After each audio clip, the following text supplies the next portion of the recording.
Okay, so you've got this thing coming up, this terrifying, anxiety-provoking, nerve-wracking thing, whether it be a date or maybe it's a podcast interview or it's some social event that you are a little bit worried about. You've got to meet some new people, you've got to meet someone for lunch. There's something coming up and it's just around the corner. Perhaps it's in 20, 30 minutes and you've been a bit lame. You haven't really been practicing your social skills for a few days or weeks or months, and you're feeling a little bit rough around the edges and you're just feeling that nervousness. Maybe you've got a bit of social anxiety, which is very normal for many people, and you're just bricking yourself really, and you just want to sort yourself out with the remaining 20, 30 minutes that you have. So you're probably at home straightening your tie, looking in the mirror, getting nervous, you're already sweating a little bit, and you just got to think, how can I calm down when you have only a little bit of time left? So last minute preparation for scary things. So the first thing that I do, this is all based on my own personal experience, and I've tallied up all the different things that I've tried and have collected the very best ones for this video. So the first thing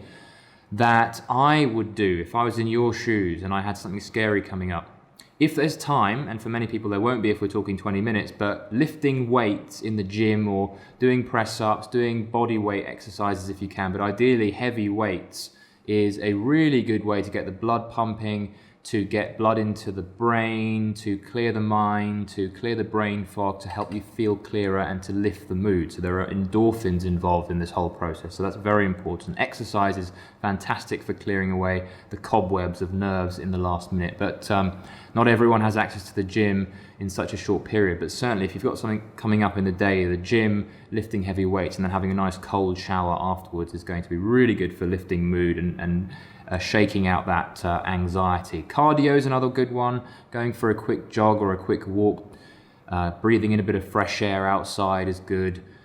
Getting present with nature, all that kind of stuff. But lifting weights and exercise, so that's the first one. Second one would be deep breathing. Now you will have done a lot of deep breathing if you had done the lifting in the gym or the cardio for sure. So you don't need to do this if you've already done that. But if you haven't got time for the gym, do some deep breathing. Look up Wim Hof, the crazy guitar playing Hollander who likes to do hundreds of deep in and out breaths. I don't really like his stuff too much because it makes me feel lightheaded and weird, but do some sets. I don't do as many as Wim Hof, but do 3 sets of 10 deep breaths. A lot of us, when we think, oh, let's do deep breaths, we do like 5 and then we stop there. But really, we've got to talk about doing this properly. So give yourself 3 or 4 minutes to do 3 sets of nice deep breaths. That brings an oxygen into the blood. And one of the most important things for anxiety is getting that oxygen flowing through the body, getting the blood pumping again. Breathing will get the blood moving a bit. And you also want to be getting physical about your breathing. It's not shallow breathing. You want to be getting into the deep belly breaths and moving that diaphragm up and down to start stimulating the gut, which is very closely interlinked to the brain, I'll have you know. Deep breathing, so that's another one. Third thing I would do is to shake out physically the nervous energy that's running around you. So when we have worried thoughts and we ruminate about what's coming up, we get this unnecessary nervous energy that comes from God knows where, fills us up and makes it even harder to deal with reality when the time comes because we're so bloody nervous.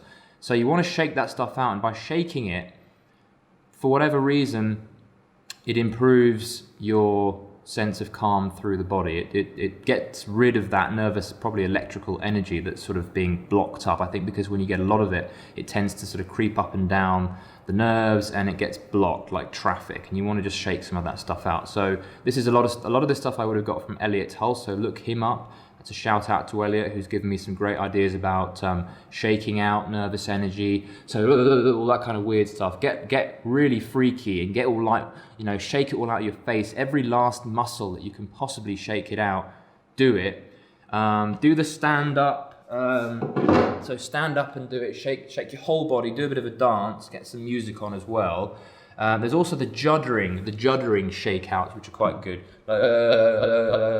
And you want to use your voice while you do it. Again, Elliot Hulse is good for that. But one of the great things for you guys is when you shake out and you kind of use your vocal cords in that whole process, you're loosening and softening your voice. And voices tend to get very high pitched when you get nervous, when the muscles tighten up. So by shaking things out and going to a kind of juddering bounce on the floor, your vocal cords are going to loosen up, which is also very good for anxiety and giving you extra confidence and deepening your voice as well, which makes you feel like a badass warrior motherfucker. Next up, we've got laughter therapy. That can be a good one before heading out to something scary. Flip on a funny YouTube video. Ed Bassmaster is one of my favorite last-minute comedy deliverers who gets me cracked up every time. So use comedy on the internet to give you some momentum with laughing. Laughing is very, very powerful for lifting your endorphins and all other obvious reasons of lifting mood. And even if you're in a grubby old bad mood and you've got a dark cloud hanging over you, comedy can turn that around very quickly. Laughter is very, very powerful at turning around negative feelings and just smothering those negative thoughts and turning things around very quickly. So laugh your way out of it, folks. And you can do this in the mirror. You can get yourself up there without needing to watch any comedy and start off, with a few giggles and then let it turn into an eruption of laughter. And you can really generate some true, brilliant, deep belly laughs out of that process as well. And that, again, I think the belly thing is very important here. If you're nervous, everything's up here. It's all in your throat and up in the sort of chest. You want to start moving things downwards again. And when you laugh, and when you start pushing those laughters down into the belly, you're starting to loosen up and you're creating a very nice interrelation between gut and brain. And there's a lot of power in that, I think. Again, science, I'm not a scientist. I don't believe half of what science tells you anyway. I go with what my gut tells me, and my gut tells me that my brain loves my gut. Next up, depending on the next task. So this is going to vary depending on what you've got to do next. So if you have a more physical activity, even networking and standing up and moving about and stuff, get aggressive. So rather than the laughter therapy, which is probably better for more soothing events, but that varies, I guess, as well. Depends on what you're in the mood for. Aggression, especially for us blokes, is very, very useful as a anxiety reducer.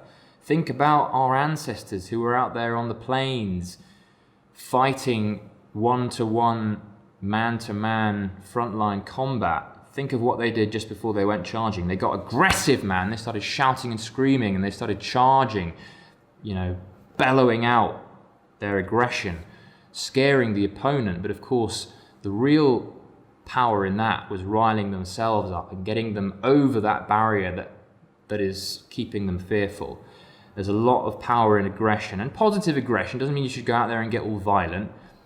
It means using that innate human masculine aggression and letting it come out and being shameless about it and letting it out of its dark little hole and making use of it. Aggression is there to overcome fear for the most part. That's what I believe truly aggression in males is. We, as men, over time, had the job of making sure that we survived, making sure our families were secure, making sure that those big heffalumps were kept at bay. That required you facing moments of deep fear, but doing what you needed to do anyway through aggression, getting angry. So get yourself in front of the mirror again and get kind of passionately, positively aggressive. Have fun with it. You know that it's a joke. You're not going to go out and start thrashing someone to death, but you are going to thrash your fear to death by doing this. It'll just loosen you up in any case, and it'll get you kind of I think comedy and aggression are actually quite closely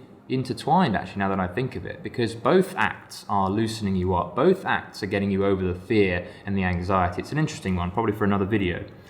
So get aggressive. Think about those American footballers who are on the sidelines, or those sports guys, NBA players who are kind of waiting to get onto the court, and they're all they're all sort of chewing gum and getting all sort of manly and aggressive, and you can see why they do it. It's because they're shit scared, right? So this is a good way of getting through that nervousness. And of course this applies to any old geezer like you and me waiting in the sidelines to face the real world. So get nice and aggressive and start pounding your chest like the gorilla you are. Next one. Have a little cheeky 10-minute meditation if you've got the time. 10-minute meditation, a lot of people balk at meditation because it sounds a little bit shaved head, geeky, zen-y. But meditation, what I'm talking about is just getting the mind into a new state. So it's moving it from ruminating, overthinking, worrying about what other people are going to think of me, and thinking about everything, and it's just your mind is going round and round and round and round and round like a monkey mind. But what you want to do is shift your way of thinking. So it's about moving from a crazy monkey way of thinking to a channeled, focused, and non-reactive way of thinking. So meditation brings you back to one point, not 392 points. 1 point. Sit there. Focus on the invisible ball, the little marble-sized ball that sits right between and behind your eyes, and allow everything around you to just sort of float back down to the bottom because you're focusing on one thing. You don't have time for grabbing all these other things that are floating about. You're going to the center here, and there's an absolutely powerful thing that happens here in that your thoughts realize that you don't give a shit about them, and they fail to stay charged.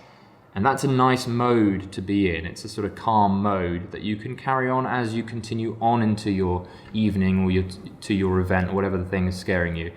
And try and stay present from that point on. Try and keep that mode of thinking up. I hate the word try, but just let it give you that extra bit of momentum. That meditation period can give you that little bit of a push into that sort of one-to-one or single-pointed way of thinking, which is very, very powerful. Next up, you can do a bit of stretching. I know that I'm going on probably too many points here, but stretching is a good one. That will loosen you up. There are all kinds of yoga procedures you can follow through YouTube and other videos, or just do some simple stretching that you might do after the gym or before the gym. Stretch yourself out. Give yourself that unfair advantage. Everyone else who's going into things nervous, they're all pent up and they haven't done any stretching. They haven't done any movement. They've been sitting in a dark room for the last 3 weeks. No wonder they're nervous. Stretch it out. Do all of these other things that I've been telling you. Hopefully one or a combination of all of them. You might want to stack them all up all through the day if you're really terrified of whatever's coming up. God knows what that might be. But I'm going to leave it to other videos to cover more longer term social anxiety and depression issues that we can fix at a deeper level. The stuff that I've been talking about is useful, but these are probably more appropriate for last minute things that scare you that are coming up and you don't have that much time to sort of, you're in a panic mode. These are the things that are going to help you overcome those little last minute moments of nerves. There's one thing I wanted to just leave with you, which is something to do when you are now in that place of fear. Just to leave you with a final bonus point, what to do when you are at the cocktail party, if those things even still exist, and you are still a little bit nervous and you don't really know what to do, how to think, you've forgotten how to socialize, you've been playing World of Warhammer for the last 17 years and you've just emerged into the light. What do you do? So I've been through so many of these moments where I've been really nervous, but I've gone to things and sometimes it's collapsed and sometimes my mindset and my strategy has been a lot more useful. And the one thing that I would say has helped the most, so it just helps because I've had a lot of social anxiety, to have some kind of one point in mind, one little helping hand that guides me through all this. And the thing that I think that I have found that I've returned to more than any of the other ones, because it's been the most powerful, is the most simple, which is simply slow down. Slow the hell down, pal. Slow down. Give yourself space. Be like Neo from The Matrix. That's power right there. I mean, who doesn't want to be like Neo for the next few hours of the day? That's freaking sick. Be like Neo. Be someone who can slow down time. Give yourself the space that no one else gives them. Look at me jabbering through this video, speeding up time, making things difficult for myself. We're working with a small window here, so I'm very appreciative of your time here because I've been cramming a lot in, but slow things down, have that as your philosophy going forward into that nerve-wracking situation, whether it's a podcast interview or it's an interview with a job or it's a social event or a date with some honey. Whatever it is, you will be at a tremendous advantage if you be the Neo that's already inside you. Be your Neo who slows down time, who takes his time, who's a man who has some direction in his life. He knows where things are going. He doesn't need to worry about what's coming up. He's tolerant of uncertainty. He's tolerant of there maybe being a snake in the darkness who's about to bite him, and who gives a shite? He's probably got some snake medicine in the back. Slow things down, give yourself space, and when you talk particularly, you'll find that everything sort of falls into place when you allow yourself space between the words. Give yourself plenty of time. It's going to feel a bit strange initially because none of us are used to talking slow, and actually it seems to be as if the world and society and media are promoting those who speak fast. So everybody's thinking, shit, I got to start speaking quickly here if I'm going to be like somebody worth anything. No, you don't. Those people who are admirable and worth emulating are those people who take it slow. It's a very, very rare thing to see these days. People who've taken the time, either consciously or not, to slow down the world for themselves. And you can do that. You have the power to turn the clock back a little bit, if that makes sense, slowing things down. So take that advantage as you go into the thing. Make use of one or a few of the things that I've been talking about. Let me know if this was helpful for you. Let me know if you went through something nerve-wracking and you used one of these tips. I'd love to hear from you in the comments.